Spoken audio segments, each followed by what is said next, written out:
So I gotta replace the camera in this one. It's a a13 Android. I replaced this one. I was looking at the sun. Had to replace that camera. Works good. Gotta replace this one. As I was looking at the sun with the binoculars and blurred it. You know, just damaged a little bit where it burnt the camera and that one. But I gotta take it apart and change that without breaking anything.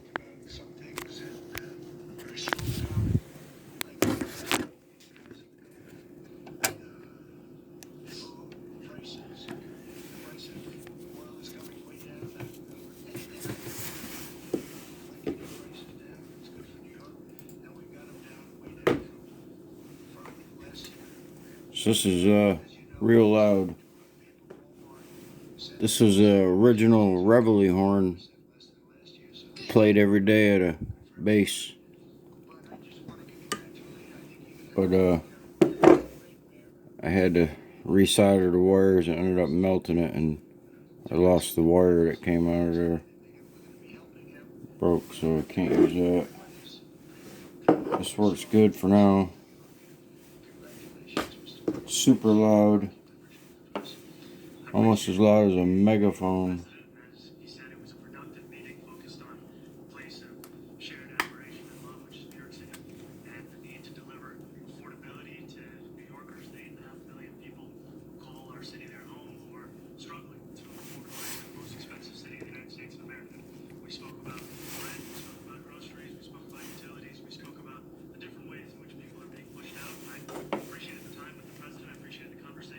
So I gotta unsolder those. For now I'm just gonna clip them.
There's hope for this kid yet.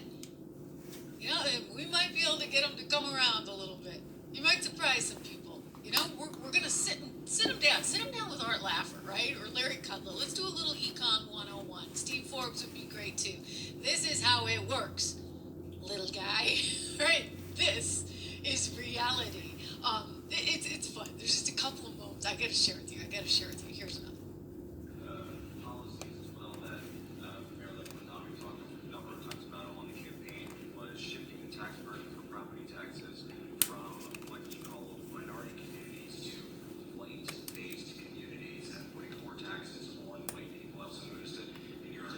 by the way, would be completely unconstitutional. But that didn't stop Mamdani from campaigning on it, right? He campaigned on a whole bunch of stuff.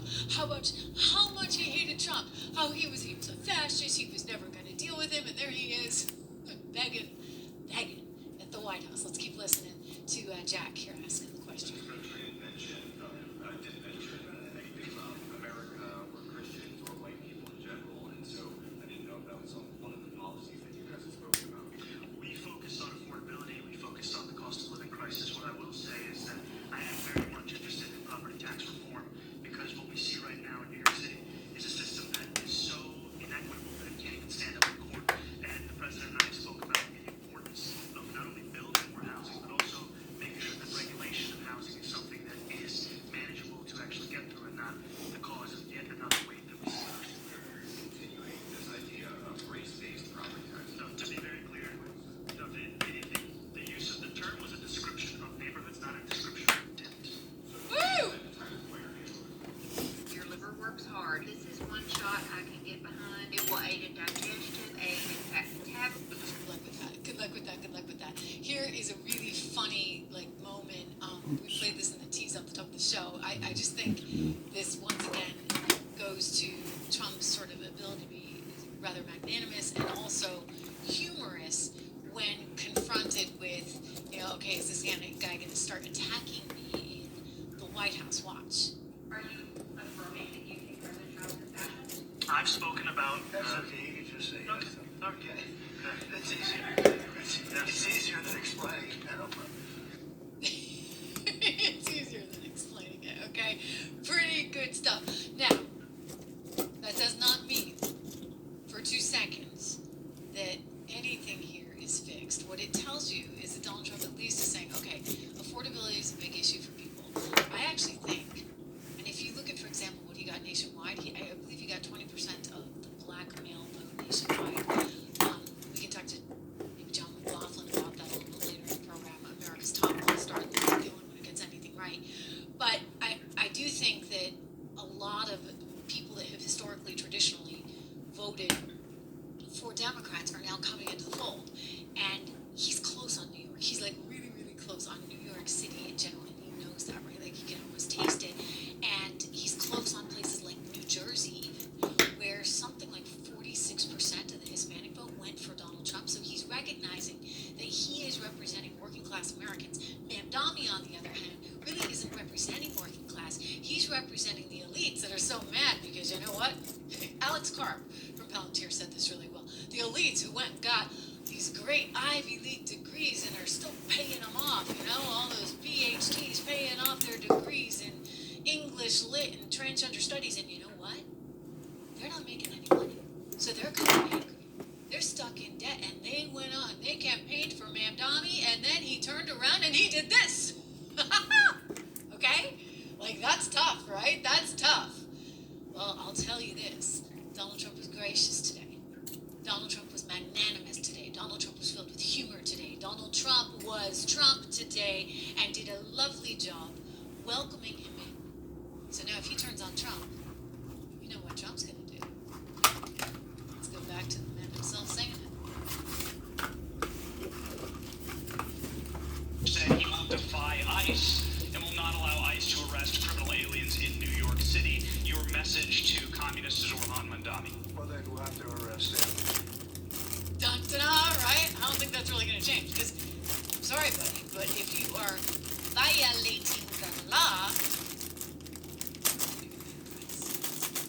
and right now New York City doesn't want to cooperate with ICE, which would put them in violation of the law, just like Chicago. Just like California's Gavin Newsom and Karen Bass, lovely lady that she is, they're figuring that out the hard way. Just like Michelle Wu in Boston, the mayor, is about to find out the hard way. And like Charlotte's learning, okay? So you know what? You want to fight. It goes all the way to the courts. And there's talk of all the things that people talk about. Okay, is this some kind of civil war? Well, Letitia James has her way. You better believe it would be, right? Letitia James, with all the scary, horrible things that she would say, Letitia James is primed and ready for something. She was trying to take him down every moment she could, and yet now the evidence is mounting increasingly against her. I mean, I'll tell you, Tom Homan has no use for Letitia James. He's talked about her being in violation of the law. Let's go to him about a month ago on Fox. They're all over this. They're all over this. Now they're looking at, impediment charges, looking at who's funding this stuff, right? 'Cause I'm telling you, it's a matter of time. And I hate saying this, but I'm going to say it because I truly believe it's a matter of time before an ICE agent's ambushed and killed. Because we're letting people know we're important. So that can happen. We've had some very difficult situations already. And if you have cities and states around the country that are not complying with the law, that are not allowing federal law enforcement to do their job, well, take your pick. I mean, you could go with the Supremacy Clause, you could go with the Commerce Clause, you could go with a whole lot of clauses. I think George Wallace in Alabama had to find this out in 1964 the hard way, right? Because you can send the National Guard in. You've got to protect the citizens of the United States of America. Did you hear that, Letitia James? I'm sorry, honey bunny, but you are going to be facing some significant challenges, as our friend Mike Davis, former attorney for the president, so articulately said. This is like my favorite clip ever on a podcast recently on Benny's show. This was fantastic, and in the spirit of what just went down with all of these documents being released by the DOJ, by one Lindsay Halligan, that really paint a negative picture of Letitia James. I want to hear this. Let me just say this to Big Tish James, the New York Attorney General. I dare you. I dare you to try to continue your lawfare against President Trump in his second term, because listen here, sweetheart, we're not messing around this time, and we will put your fat ass in prison for conspiracy against rights, and I promise you that. So He promises, okay? So Letitia, this is not very good for you. Tish, James, because you see, you've been fighting this whole thing. You keep saying that it's just retribution.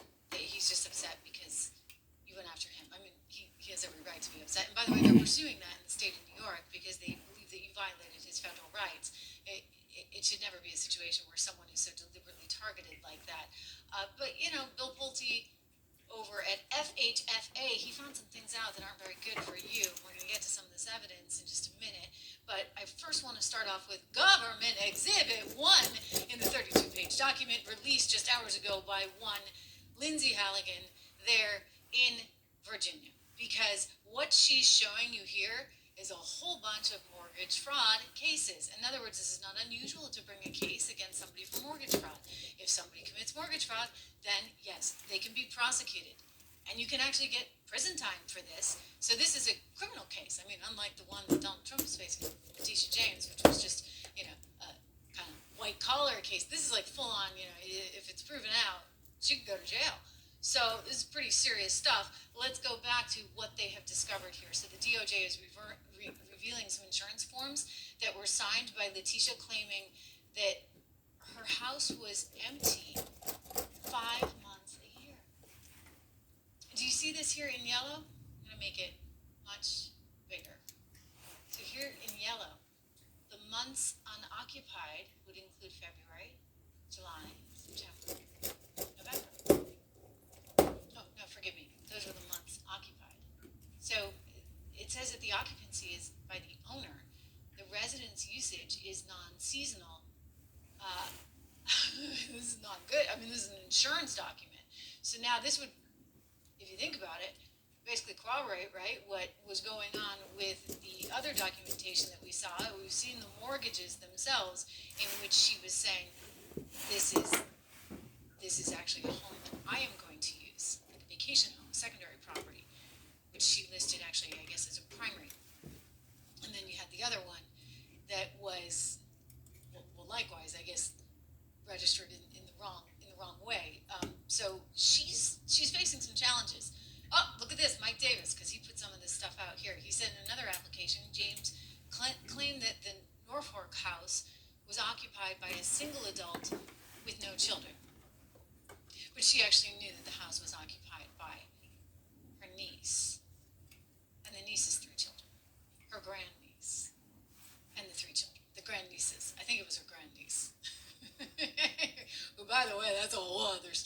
check out. We did a whole chapter on that a couple of weeks ago because the nieces have their own situations that they're dealing with. Shall we say? I don't know. Sketchy family. I know you can't pick your relatives, okay? So that's neither here nor there. But you're seeing a pattern. You know, the arrests from Walmart. There was another store in there. A couple of stores. One of them was actually avoiding her parole officer that was trying to check in with her out of the Carolinas, and somehow she's hanging out at Tishy's house. Auntie Tishy. Good thing Auntie Tishy makes all that money. Somehow, some way. Apparently, she made like $17,000 extra on this because she saved herself, I should say, $17,000. So actually, she could have made more because if you put the $17,000 in the market over the course of this, 30-year mortgage, and you assume a 10% rate of return in the S&P 500, well, you're going to be sitting kind of pretty now, aren't you? I mean, especially when you consider compound interest. Oh, Tisha, you knew what you were doing now, didn't you? I think you really did. Oh, just like that female lady. The female lady who tells us that the only possible reason that they went after her was only because of her skin color. But if this is what Congress is becoming, where we're trying to intimidate you, scare tactics, especially attacking minorities, black and brown people, then we're going to have to keep fighting for the district. Okay, you keep fighting. You keep fighting. You keep fighting. We're going to get to that story next.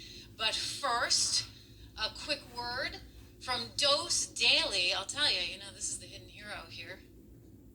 My kids are studying biology. You want to know the most underrated organ in your body? It happens to be your liver. It's doing 500 plus functions every single day, for goodness sakes, filtering unwanted elements, supporting digestion, helping with energy. But we never think about it until something goes wrong. What if we actually supported it before problems started? Well, that's what Dose is trying to do. What is Dose for your liver? Dose for your liver is a clinically backed liver health supplement. This isn't just another capsule or powder. Dose is a liquid supplement. It's taken in a daily 2-ounce shot.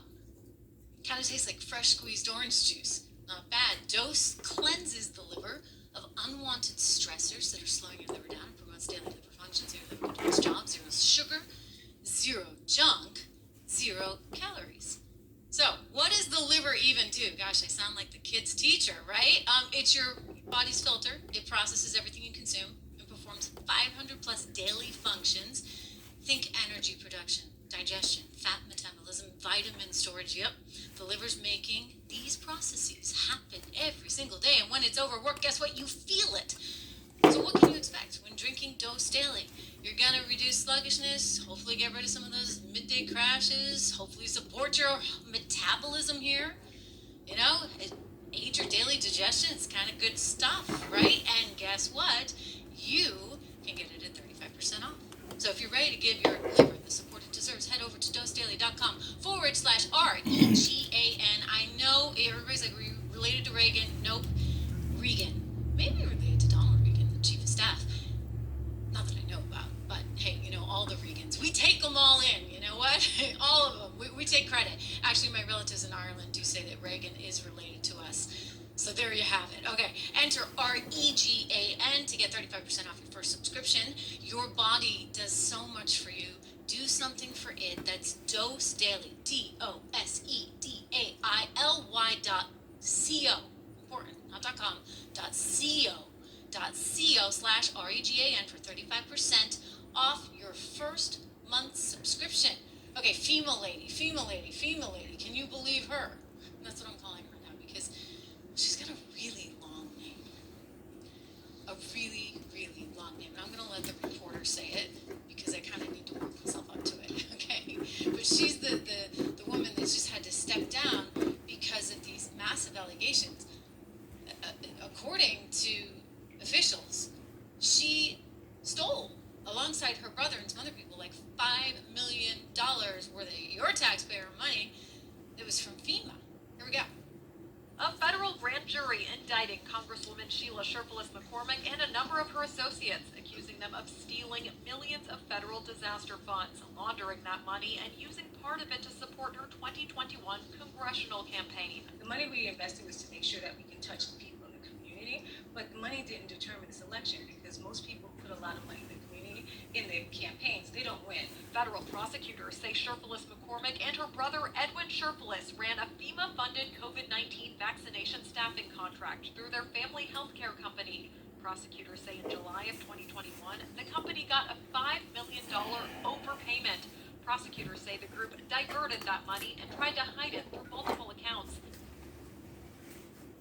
Okay, that's not good. Sheila Sherfulus. That's tough. Okay. Democrat out of Florida. Okay, so she was indicted this week, again on charges that she stole and laundered $5 million in federal relief funds and used the money for her congressional campaign. Brand new, out today, we have just learned that Ms. Sherfulus McCormick is actually having to resign from all of her positions. So apparently she's on a whole bunch of committees, and all of the committees are what she is resigning from because, well, it's kind of a big deal when you're accused of something like this. So the FEMA lady is resigning effectively in disgrace from all her, I keep calling her FEMA, but you know, allegedly she stole this $5 million. Apparently her and her brother conspired for authorities to steal the overpayment that they got, the $5 million, and route it through various accounts in order to conceal its origins. She's alleged to have basically used the money for her own enrichment and to fund a significant part of her congressional campaign. She did win a special election back in January 2022 to fill the seat of the late Democrat Representative Lise Hastings. She won 72.3% of the vote in last year's general election and then was reelected again last year when she ran uncontested. This is not a good look for the Democrats. I mean, it comes on the heels of Jasmine Crockett. Oh, we have an update on that for you because the doctor that she completely slandered, he's got kind of a clever way to get back at her. I'll tell you about that in a second. But I don't get it. You're just going to keep going with, you're going after me because I'm black. That's her story, and she's sticking to it. But if this is what Congress is becoming, where we're trying to intimidate you, scare tactics, especially attacking minorities, black and brown people, then we're going to have to keep fighting for the district.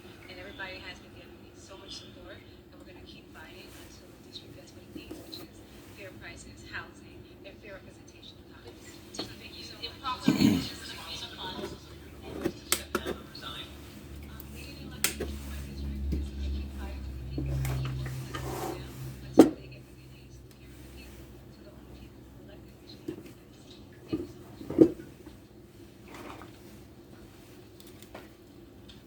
Only the people that elected me should make that decision. I'm sorry, like if you're accused of a crime, and if this is proven out, I mean, it's just gonna be like Letitia, they're all hanging on for dear life. I have to be fair though, because look at what they accused Donald Trump of, and look at what they continue to accuse him of. And he may go down in history. I kid you not. He may go down in history as one of the most monumental, most extraordinary presidents ever. Because despite all of this, he's taking us forward in a direction that's really, really, really important for the country. And he's doing so even though you get the Democrats kicking and screaming. I mean, heck, the Democrats used to actually care about borders. They cared about borders until they realized he cared about borders. And so then they said, okay, we're gonna have a big open season party and everybody can come in, come on, come all, and we'll give you free this and free that and free this and free that. Because maybe one day you may just vote for us. And the president has called you know what on that.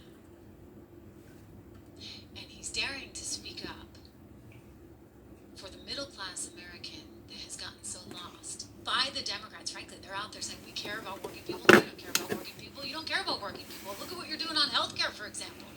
I mean, we're sitting here every day, like waiting for you guys to make sure that those tax cuts for healthcare are extended. Otherwise, people's premiums are going to go through the roof. They're going to be paying so much more money out, and you don't do squat. And I'll tell you, I appreciate it. My former colleague over at CNBC, Becky Quick, for the win, ladies and gentlemen.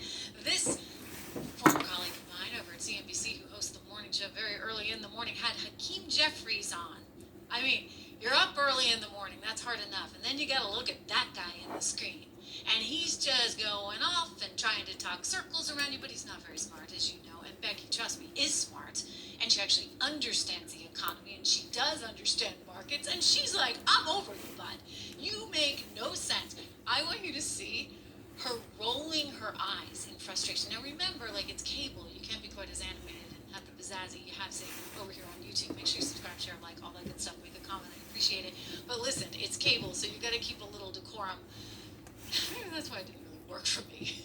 I get a little too excited and frustrated and annoyed, right? Yeah, I'll just have it out with these people. But anyway, here he is with a bunch of BS, and she doesn't want any part of it. This is fantastic. Go Becky. If this is something that you want to satiate, if you want to get done, you are going to need at least some Republicans to come over. Why not start with a 1-year extension or potentially even a 2-year extension? Well, Leader Schumer offered a 1-year extension in the context of trying to end the Trump Republican shutdown. Yeah, but that's different. But I'm talking about what you have now. Let's not go back to what's done. Here to you, and I just think it's a real problem. And if you really know what they are about and what they're doing, then you know how much of a problem it really is. You can ask me the question. I'll provide the question instead of going back. The answer. No. I'm providing an answer in order to provide context. Republican. Look at that eye roll. Look at that eye roll. You know, the cameraman saw the eye roll, so he took it off of her. It goes to him for a minute, but she's back for more. Have repeatedly refused to take yes for an answer. It was a very reasonable multi-year extension that was offered. It was a 1-year straight extension plus a multi-year process through a bipartisan commission to more permanently resolve the Affordable Care Act issue. So having that context is absolutely nice and clear. It's important context to make me realize that I don't think you want to get a deal done. I think this is something where you'd like to see the rates go higher and allow the Republicans to hang themselves with that. Is that the answer? That's absolutely politics. That's absolutely a good picture. Assertion. The eye roll again. Like, I actually haven't seen her do that a lot. She must be so frustrated with the guy. Look, she's like, man, oh man, like, what am I gonna do with you, freaking moron? Get off my ass. It's not going to get passed, so what do you do? Shame on you for saying that. Don't invite him back, Becky. Okay? Like, he doesn't deserve it. You see, she actually knows what's going on in the economy. That's like her job. She kind of has to understand that. There are very few, I'll tell you, there are very few financial journalists that are total commies. It's a fix. I mean, a little loud, a little squishy, but it's so this is real loud. I mean, just a regular speakers. Politics out of it. In a way, like, I feel like it's not one that of the reasons loud. why I responded and looked at Not Donald as Trump's loud tax as plan this. and was like, wow, this is great. As far back as 2016. And then was because, again, I'm not I coming take at it with this. the bias of politics. I'm actually coming at it with the bias of I want our markets to do This is out of a giant box speaker, home speaker. It's the treble speaker. Out of the there's a 12-inch woofer that goes with that speaker. And the Reveille was a lot better than even that speaker. It's a Reveille horn.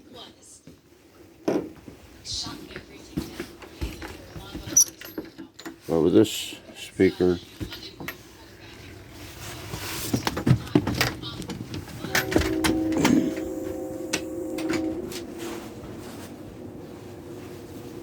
so I've hooked this up to big speakers and it works, but it just doesn't, it's not for woofers, it's just for subwoofers. This is a subwoofer. But I hooked this one up to this and it sounds even better.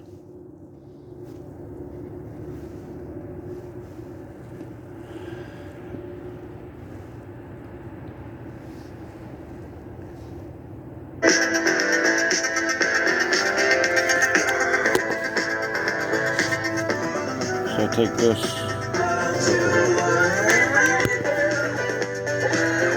Saying, no. You're going to reapply for SNAP benefits. We're going to make sure that you are trying to get a job. before turn you it collect down, these SNAP benefits. it's We're just doing a whole lot to make sure that we shore up way too all loud. the corruption that's within the entire welfare chain. This is new. People have not done this before. Hey, Gary, it's metal detecting. It's good to see you back here. So turn it up a little bit. And thank you for your generosity. I want to turn to some of the negative news that we've seen on the president. I mean, for example, you saw Reuters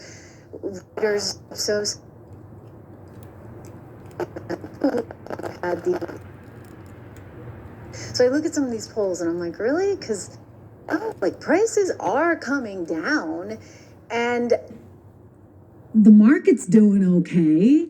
I mean, Bitcoin's having a little bit of a rough road. So I don't know if you can hear a difference to the phone. Not that bad. And cities are becoming safer. So what are these polls really about? So I went to my friend John McLaughlin, who's like the #1 pollster. This is the guy that got it right in 2016, right? He got it right. He's like, no one's voting for Hillary. Real loud. And he got it right again. It's only half volume. In 2024.